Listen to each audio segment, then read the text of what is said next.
Example थे ये मैंने कवर नहीं किया, तो इसीलिए मैं उसको इंक्लूड करता हूं, तो इस चीज से मत घबराना, ठीक है। तो स्टार्ट करते हैं।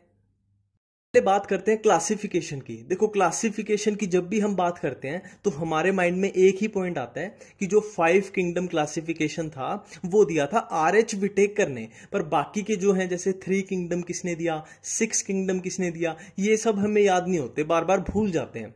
मैं मानता हूं बाकी के एनसीईआरटी में दिए नहीं हुए, पर फिर भी उनसे रिलेटेबल कई बार क्वेश्चन पूछ लिया गया है, तो हमें ये याद होने ही चाहिए, ठीक है। तो लगाते हैं सिंपल सी ट्रिक। देखो हमें क्या याद रहता है, आर.एच. विटेकर, और मैं बोल रहा हूं आपको सिर्फ और सिर्फ आर.एच. विटेकर ही याद रखना है, बाकी के अपने आप याद आ जाएंगे। हमें कुछ नहीं याद करना, आर.एच. विटेकर ने खुद हमें प्रॉमिस किया है कि बाकी के क्लासिफिकेशन किसने किसने दिए थे ये खुद आर.एच. विटेकर ही हमें याद दिलाएगा। और याद कैसे दिलाएगा, देखो आर.एच. विटेकर याद दिलाने के लिए क्या करेगा, हरे कलर की कैप पहन के 2 कार के बीच खड़ा हो जाएगा। हरे कलर की कैप पहन के 2 कार के बीच खड़ा हो जाएगा। अब कर देते हैं इसको खड़ा। देखो हरे कलर की कैप पहनी आर.एच. विटेकर ने, हरे कलर की कैप पहनी आर.एच. विटेकर ने, और कहां खड़ा हो गया, 2 कार के बीच। अब देखो ये लाइन वाइज भर देते हैं कि 2 kingdom, 3 kingdom, 4 kingdom, 5 kingdom, 6 kingdom, ठीक है। अब देखो पहले कार को पकड़ लेते हैं, दोनों कारों को पकड़ लेते हैं। पहली कार से हमारे पास आया कैरोलस लिनियस, और दूसरी कार से हमारे पास आया कार्ल वीज। मतलब 2 किंगडम क्लासिफिकेशन दिया कैरोलस लिनियस ने और 6 किंगडम दिया कार्ल वीज ने। अब 3 किंगडम पे आते हैं। 3 किंगडम पे हरी, हरी से हमें याद आएगा हैक्कल, तो 3 किंगडम दिया हैक्कल ने। फिर 4 किंगडम पे आते हैं। 4 किंगडम पे अब देखो हरी कैप, कैप से हमें याद आएगा कोपलैंड, तो 4 किंगडम क्लासिफिकेशन दिया कोपलैंड ने। और 5 किंगडम आर.एच. विटेकर, ये तो हमें पता ही था, ठीक है। तो ये अपना कंप्लीट हो गया। बात करते हैं किंगडम मुनेरा की। तो मुनेरा में क्या होता है, बैक्टीरिया। तो बैक्टीरिया की अगर आप एनसीईआरटी में पढ़ो तो सेल वॉल को ही लेके कंफ्यूजन है, बाकी कुछ ऐसा खास है नहीं है, ठीक है। तो बैक्टीरियल सेल वॉल, सिंपल सी ट्रिक है। देखो पेप्सी अनहेल्दी होती है, सबको पता है, तो बाप पेप्सी पीने पे मारता है, बाप पेप्सी पीने पे मारता है। तो बाप से हमारे पास आया बैक्टीरिया, पेप्सी से आया पेप्टाइडोग्लाइकन, और मार्ता से आया म्यूरिन। तो bacterial cell wall made up of peptidoglycan और म्यूरिन। नेक्स्ट हम करने वाले हैं प्रोटिस्टा। प्रोटिस्टा हमारे पास एनसीईआरटी में 5 टाइप के दिए हुए हैं, क्राइसोफाइट्स, डाइनोफ्लैजिलेट्स, यूग्लिनोइड्स, स्लाइम माउल्ट्स और प्रोटोजोन्स। सबसे पहले है क्राइसोफाइट्स। क्राइसोफाइट्स का एक दूसरा नाम याद रखना, डाई एटम्स। वैसे तो डाई एटम्स क्राइसोफाइट्स के अंडर आते हैं, पर तुम ऐसे याद रखना कि क्राइसोफाइट्स का दूसरा नाम डाई एटम्स, बस, ठीक है। अब देखो क्राइसोफाइट्स वर्ड को देखो, क्राइसोफाइट्स जो वर्ड है वो स्टार्ट हो रहा है लेटर सी से। C for chrysophytes, C for chief producers. तो chief producers of the ocean कौन से हो गए, क्राइसोफाइट्स। अब फिर से C को पकड़ लो, C for chrysophytes, C for चमकदार। चमकदार मतलब क्राइसोफाइट्स की सेल वॉल में होगी सिलिका, सिलिका होगी, इसलिए वो C फॉर चमकदार है, ठीक है।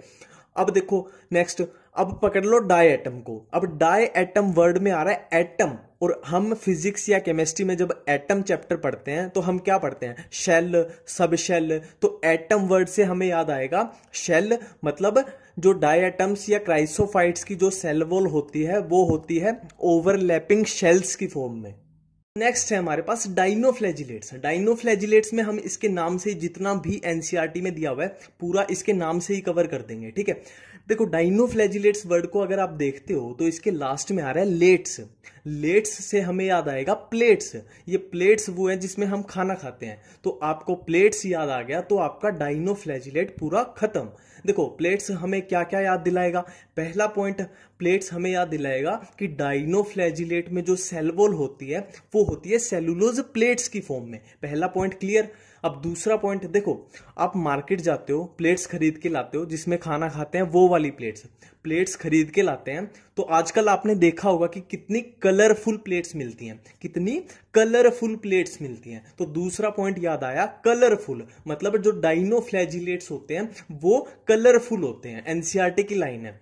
अब तीसरा पॉइंट देखो, आपको भी पता है कि जो प्लेट्स पे कलर किया है वो एक टाइप का केमिकल है, वो एक टाइप का केमिकल है, और उस प्लेट में आप खाना खाओगे तो वो केमिकल खाने के साथ थोड़ा बहुत आपके अंदर भी जाएगा, और आपके अंदर वो केमिकल गया तो वो किस चीज का काम करेगा, टॉक्सिन का। तो टॉक्सिन कौन रिलीज करता है? डाइनोफ्लैजिलेट्स। डाइनोफ्लैजिलेट्स टॉक्सिन भी रिलीज करते हैं। नेक्स्ट है यूग्लिनोइड्स। यूग्लिनोइड्स में एक ही पॉइंट है जिसमें कंफ्यूजन हो सकती है, सिंपल याद रखना, electrical pole. Electrical pole, electrical से हमें याद आएगा यूग्लिनोइड्स और पोल से हमें याद आएगा पेलिकल। तो यूग्लिनोइड में सेल वॉल की जगह पेलिकल प्रेजेंट होती है, ठीक। अब नेक्स्ट है स्लाइम माउल्ड। अब देखो स्लाइम माउल्ड में हम पकड़ लेते हैं माउल्ड वर्ड को। माउल्ड से हमें याद आएगा मोडियम और मोडियम से हमें याद आएगा प्लाज्मोडियम। माउल्ड, मोडियम, प्लाज्मोडियम। तो स्लाइम माउल्ड में प्लाज्मोडियम की फॉर्मेशन होती है। कैसी कंडीशंस में? फेवरेबल कंडीशंस में। तो अनफेवरेबल में किसकी फॉर्मेशन होगी? अनफेवरेबल में होगी स्पोर की फॉर्मेशन। तो इसमें तो कोई कंफ्यूजन नहीं है, सबको पता है कि स्पोर जो होती है वो प्रोटेक्टेड स्ट्रक्चर होती है। तो अनफेवरेबल कंडीशन में ही स्पोर बनेंगे तो ऑटोमेटिकली फेवरेबल में हो जाएंगे प्लाज्मोडियम। हमारे पास प्रोटिस्टा में बचता है प्रोटोजोन्स। प्रोटोजोन्स एनसीईआरटी में 4 टाइप के दिए हैं, एमीबोइड, फ्लैजिलेटेड, सिलिएटेड, स्पोरोजोन्स। देखो इनको अगर आप एनसीईआरटी में पढ़ते हो तो ऐसा कुछ खास कंफ्यूजन नहीं मिलेगी आपको। हाँ बस एग्जाम्पल में थोड़ी कंफ्यूजन हो जाती है, वो भी सिर्फ फ्लैजिलेटेड और सिलिएटेड में।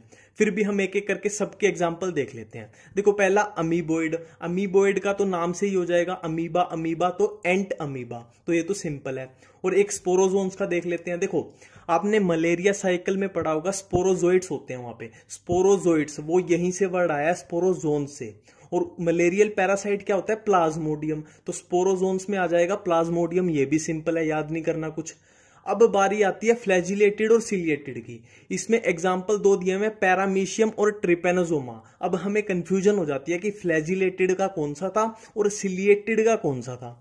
तो बहुत सिंपल सी बात है, देखो सिलिएटेड स्टार्ट हो रहा है सी आई से, सी आई। तो सी आई को पकड़ लो। अब सी आई ट्रिपेनोजोमा में आ रहा है या पैरामीशियम में? पैरामीशियम में आ रहा है सी आई। तो सिलिएटेड का एग्जाम्पल हो जाएगा पैरामीशियम और ऑटोमेटिकली फ्लैजिलेटेड का हो जाएगा ट्रिपेनोजोमा। हम स्टार्ट करते हैं फंजाई। देखो फंजाई में मेन 2 ही चीजें हैं और दोनों बार बार कंफ्यूजन क्रिएट करती हैं। एक तो है स्पोर, कहीं भी आ जाते हैं कि कौन सी फंजाई में कौन सा स्पोर होता है, एसेक्सुअल कौन सा होता है, सेक्सुअल कौन सा होता है। और दूसरे हैं एग्जाम्पल्स। ये ही दोनों बार बार कंफ्यूजन क्रिएट करते रहते हैं। तो सिंपल सी ट्रिक लगाएंगे और इन दोनों को हमेशा के लिए खत्म कर देंगे आज ही। पहले टारगेट करते हैं स्पोर्स को। देखो स्पोर्स को याद करने के लिए मेरा बताया हुआ एक काम कर लो, आपको आज के बाद कभी कंफ्यूजन नहीं होगी। और वो काम क्या है? आपको बस एक काम करना है, आपको बस एसी में बैठ के फिजिक्स की डीसी पांडे पढ़नी है। मैंने क्या बोला? बस एसी में बैठ के फिजिक्स की डीसी पांडे पढ़नी है। बस BAS, बी से हमारे पास आया बेसिडियोस्पोर, ए से हमारे पास आया एस्कोस्पोर और एस से हमारे पास आया सेक्सुअल। तो सेक्सुअल स्पोर हमारे पास 2 आ गए, बेसिडियोस्पोर और एस्कोस्पोर। इस पे सर्कल मार देते हैं, मतलब यहां पे सेक्सुअल स्पोर खत्म। अब बाकी के जो जितने भी बचे वो सारे बच गए एसेक्सुअल स्पोर। अब देखो एसेक्सुअल स्पोर को देखते हुए चलते हैं। ए से हमारे पास आया एस्कोमाइसिटीज, सी से हमारे पास आया कोनिडिया, मतलब एस्कोमाइसिटीज के जो एसेक्सुअल स्पोर हैं वो है कोनिडिया। अब नेक्स्ट है फिजिक्स। फिजिक्स में फिजिक्स से हमारे पास आया फाइकोमाइसिटीज और फिजिक्स के लास्ट एस लेटर से हमारे पास आया स्पोरेंजियोस्पोर। अब स्पोरेंजियोस्पोर हमारे पास 2 दिए हुए हैं, जूस्पोर और अप्लानोस्पोर्स। ठीक है, ये इसी के अंडर आ जाएंगे। स्पोरेंजियोस्पोर 2 टाइप के होते हैं। अब लास्ट है डीसी। डी से हमारे पास आया ड्यूटेरोमाइसिटीज और सी से आया कोनिडिया, मतलब ड्यूटेरोमाइसिटीज में जो एसेक्सुअल स्पोर होंगे वो होंगे कोनिडिया। तो ये हमारे सारे स्पोर कवर हो गए कि कौन सी फंजाई में किस टाइप के स्पोर होते हैं। फाइकोमाइसिटीज के एग्जाम्पल्स को कैसे याद रखें? बहुत सिंपल ट्रिक है। देखो फिजिक्स में फेल हो गया राम, फिजिक्स में फेल हो गया राम, फिजिक्स से हमें याद आया फाइकोमाइसिटीज और राम के आर से हमें याद आया राइजोपस और ए से अल्ब्यूगो और एम से म्यूकर। सीडियोमाइसिटीज के एग्जाम्पल्स को कैसे याद रखें? बहुत सिंपल ट्रिक है। देखो बासमती सबको पता होगा क्या होता है। बासमती एक राइस की वैरायटी है, बासमती एक राइस की वैरायटी है। तो बासमती जो राइस है उसको किसने डिस्कवर किया था? तो बासमती है एग्रीकल्चर फील्ड से रिलेटेड, तो इसको डिस्कवर किया था पंजाब एग्रीकल्चर यूनिवर्सिटी ने। बासमती राइस को डिस्कवर किया पंजाब एग्रीकल्चर यूनिवर्सिटी ने। तो बासमती के BAS से हमें याद आया बेसिडियोमाइसिटीज, और Punjab agriculture university PAU, P से हमारे पास आया पक्सीनिया, A से हमारे पास आया अगेरिकस, और U से हमारे पास आया अस्टिलागो। ड्यूटेरोमाइसिटीज के एग्जाम्पल्स को कैसे याद रखें? देखो सिंपल है, कुत्ते बिल्ली का खेल है। मतलब ड्यूटेरोमाइसिटीज के D से हमें याद आया डॉग, और डॉग किसके पीछे भागेगा?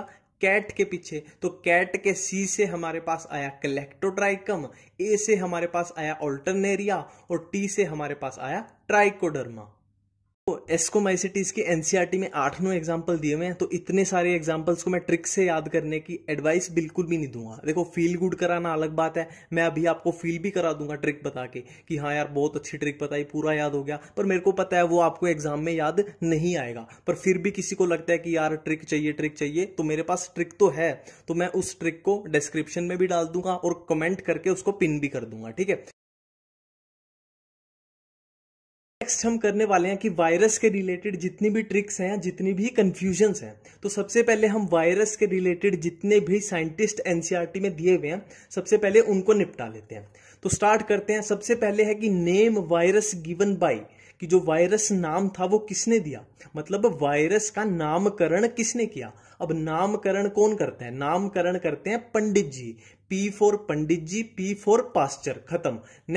नेक्स्ट है कि कौन से साइंटिस्ट ने बताया था कि जो वायरस है वो टोबैको में मोज़ेक डिजीज कॉज करता है। अब देखो टोबैको वर्ड से हमें याद आएगा सिगरेट, सिगरेट में टोबैको होता है, तो टोबैको से याद आया सिगरेट।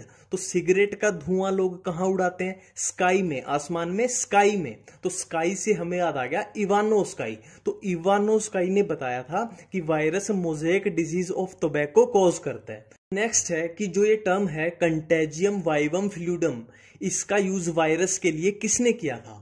तो देखो हर वर्ड का पहला पहला लेटर उठा लो। कंटेजियम से उठाया C, वाइवम से उठाया V, और फ्लूइडम से उठाया F।